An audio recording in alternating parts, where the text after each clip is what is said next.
দেশের আইন শৃঙ্খলার উন্নতিতে স্বরাষ্ট্রমন্ত্রীর তৎপরতা নেই বলে অভিযোগ করে ক্ষোভ প্রকাশ করেছেন জাতীয় নাগরিক পার্টি এনসিপির আহ্বায়ক ও সংসদের বিরোধী দলীয় হুইপ নাহিদ ইসলাম।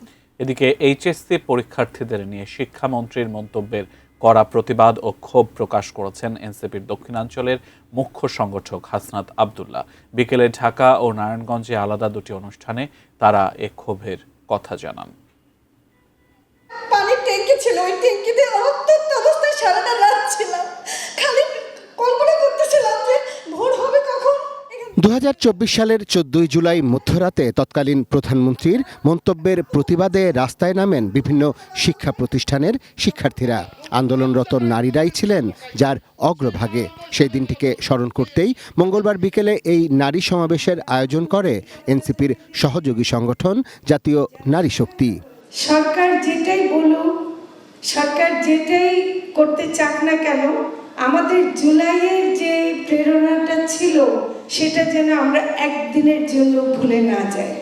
রাজধানীর কাকরাইলে ডিপ্লোমা ইঞ্জিনিয়ার্স ইনস্টিটিউশনে আয়োজিত এই সমাবেশে দলমত নির্বিশেষে নারীদের সংস্কারের পক্ষে থাকার আহ্বান জানান এনসিপির আহ্বায়ক নাহিদ ইসলাম। বলেন, জুলাই আন্দোলনের পরেও দেশে নারীরা এখনো সাইবার বুলিং ও নির্যাতনের শিকার হচ্ছেন। 32 ইঞ্চি জেভিকো টিভি এখন মাত্র 15,000 টাকায়, সাথে পাচ্ছেন 3 বছরের প্যানেল ওয়ারেন্টি। এবং বলা হয়েছিল যে নির্বাচিত সরকার আসলে আইন শৃঙ্খলার পরিবেশ উন্নতি হবে, কিন্তু এই নির্বাচিত সরকার আসার পরেও, দলীয় সরকার আসার পরেও কিন্তু আইন শৃঙ্খলার পরিবেশের কোনো উন্নয়ন আমরা দেখি নাই। যিনি স্বরাষ্ট্রমন্ত্রী রয়েছেন তিনি অনেক কাজে ব্যস্ত, তিনি সংবিধান সংশোধন করতে ব্যস্ত, কিন্তু আইন শৃঙ্খলার পরিবেশের পরিবর্তন বা সংস্কার করতে কিন্তু ওনার সেই ব্যস্ততা আমরা দেখি না। এদিকে জুলাই পদযাত্রা উপলক্ষে মঙ্গলবার বিকেলে নারায়ণগঞ্জের সোনারগাঁও উপজেলার মোগরাপাড়া চৌরাস্তায় অনুষ্ঠিত পথসভায় বক্তব্য রাখেন এনসিপির দক্ষিণাঞ্চলের মুখ্য সংগঠক হাসনাত আব্দুল্লাহ। এ সময় শিক্ষামন্ত্রী সহ মন্ত্রিসভার সদস্যদের বক্তব্য ও কাজের কড়া সমালোচনা করেন তিনি।